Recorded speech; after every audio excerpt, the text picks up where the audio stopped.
ಶಿವಮೊಗ್ಗ ಜಿಲ್ಲೆಯ ಸಾಗರ ತಾಲೂಕಿನ ಇಡುವಾಣಿ ಸಮೀಪ ಶಾಲಾ ಮಕ್ಕಳ ವಾಹನ ಹಾಗೂ ಕೆಎಸ್ಆರ್ಟಿಸಿ ಬಸ್ ನಡುವೆ ಭೀಕರ ಅಪಘಾತ ಸಂಭವಿಸಿದೆ.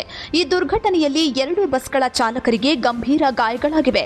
ಸೂರ್ಯಘರ್ ಮುಫ್ತ್ ಬಿಜ್ಲಿ ಯೋಜನೆಯಡಿಯಲ್ಲಿ ಸಾಂಪ್ರದಾಯಿಕ ವಿದ್ಯುತ್ ಮೇಲೆ ಅವಲಂಬನೆಯನ್ನು ಕಡಿಮೆ ಮಾಡಲು ಮನೆಗಳ ಮೇಲ್ಛಾವಣಿಯಲ್ಲಿ ಸೌರ ವ್ಯವಸ್ಥೆಯನ್ನು ಸ್ಥಾಪಿಸಲು ಅವಕಾಶ ನೀಡಲಾಗಿದ್ದು, ಸೌರ ಫಲಕವನ್ನು ಸ್ಥಾಪಿಸಲು ಮನೆ ಮಾಲೀಕರಿಗೆ ಬ್ಯಾಂಕ್ಗಳಿಂದ ಸಾಲ ಸೌಲಭ್ಯದ ಜೊತೆಗೆ ಸಹಾಯಧನವನ್ನು ನೀಡಲಾಗುತ್ತದೆ.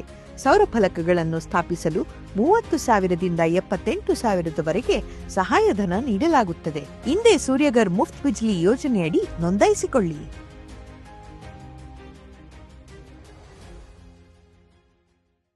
ಗುರುವಾರ ನಡೆದ ಈ ಅಪಘಾತದಲ್ಲಿ ಕೆಎಸ್ಆರ್ಟಿಸಿ ಬಸ್ನಲ್ಲಿ ಸುಮಾರು 15 ಪ್ರಯಾಣಿಕರಿದ್ದರು. ಜೋಗ ಕಾರ್ಗಲ್ ಭಾಗದಿಂದ ಸಾಗರದ ಪ್ರಗತಿ ಶಾಲೆ ಹಾಗೂ ಎಂಡಿಎಫ್ ಕಾಲೇಜಿಗೆ ಬರ್ತಿದ್ದ ಶಾಲಾ ಬಸ್ನಲ್ಲಿ 2 ಶಿಕ್ಷಕರು ಮತ್ತು ಸುಮಾರು 14 ಮಕ್ಕಳಿದ್ರು. ಅಪಘಾತದ ಮಾಹಿತಿ ಲಭಿಸುತ್ತಿದ್ದಂತೆಯೇ ಶಾಸಕ ಗೋಪಾಲಕೃಷ್ಣ ಬೇಳೂರು ಅವರ ಆಪ್ತ ಸಹಾಯಕ ಶ್ರೀನಿವಾಸ ಮೂರ್ತಿಯವರು ಸಾಗರ ಸರ್ಕಾರಿ ಉಪವಿಭಾಗೀಯ ಆಸ್ಪತ್ರೆಗೆ ತಕ್ಷಣ ಭೇಟಿ ನೀಡಿದರು. ಗಾಯಾಳುಗಳ ಆರೋಗ್ಯ ವಿಚಾರಿಸಿದ ಅವರು ಜಿಲ್ಲಾ ಆಸ್ಪತ್ರೆಯ ವೈದ್ಯಾಧಿಕಾರಿಗಳನ್ನು ಸಂಪರ್ಕಿಸಿ ಶಾಸಕರ ಸೂಚನೆಯಂತೆ ಗಾಯಾಳುಗಳಿಗೆ ಉತ್ತಮ ಚಿಕಿತ್ಸೆ ನೀಡುವಂತೆ ಸೂಚನೆ ನೀಡಿದರು.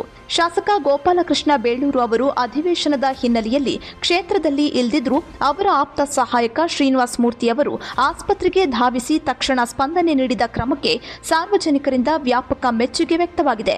9:30ಗೆ ಇಡುವಾಣಿ ಹತ್ರ ಒಂದು ಎಂಡಿಎಫ್ ಸ್ಕೂಲ್ ವೆಹಿಕಲ್ ಮತ್ತೆ ಇದು ಕೆಎಸ್ಆರ್ಟಿಸಿ ಇದು ಕಠಿಣ ಕಾರ್ ಗಾಡಿ ಮುಖಾಮುಖಿಯಾಗಿ ಡಿಕ್ಕಿ ಹೊಡೆದು ಆಕ್ಸಿಡೆಂಟ್ ಆಗಿತ್ತು. 9:30ಗೆ ಅಲ್ಲಿಂದ ಫೋನ್ ಬಂತು, ಇಮಿಡಿಯೇಟ್ ಕಳಿಸ್ಕೊಡ್ತಾ ಇದ್ವಿ. ನಾವು ಬಂದಿದ್ದು ಒಬ್ಬ ಡ್ರೈವರ್ ಕೆಎಸ್ಆರ್ಟಿಸಿ ಡ್ರೈವರಿಗೆ ಬೆನ್ನಿಗೆ ಮೂಳೆಗೆ ತುಂಬ ಸಿವಿಯರ್ ಪೆಟ್ಟಾಗಿತ್ತು. ಅವ್ರನ್ನ ಶಿವಮೊಗ್ಗಕ್ಕೆ ರೆಫರ್ ಮಾಡ್ತಾರೆ. ಅದ ನಂತರ ಇವರು M D F vehicle driver ಕೂಡ ಅವ್ರಿಗೆ ಕಾಲು ಮುರಿದೋಗಿದೆ.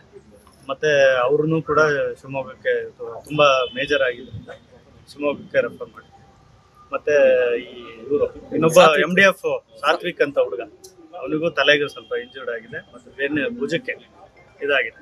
ಅವರು ಕೂಡ ಶಿವಮೊಗ್ಗಕ್ಕೆ ರೆಫರ್ ಮಾಡಿದ್ದಾರೆ. ಜಮೀಲ್ ಸಾಗರ್, ಪಬ್ಲಿಕ್ ನೆಕ್ಸ್ಟ್, ಸಾಗರ.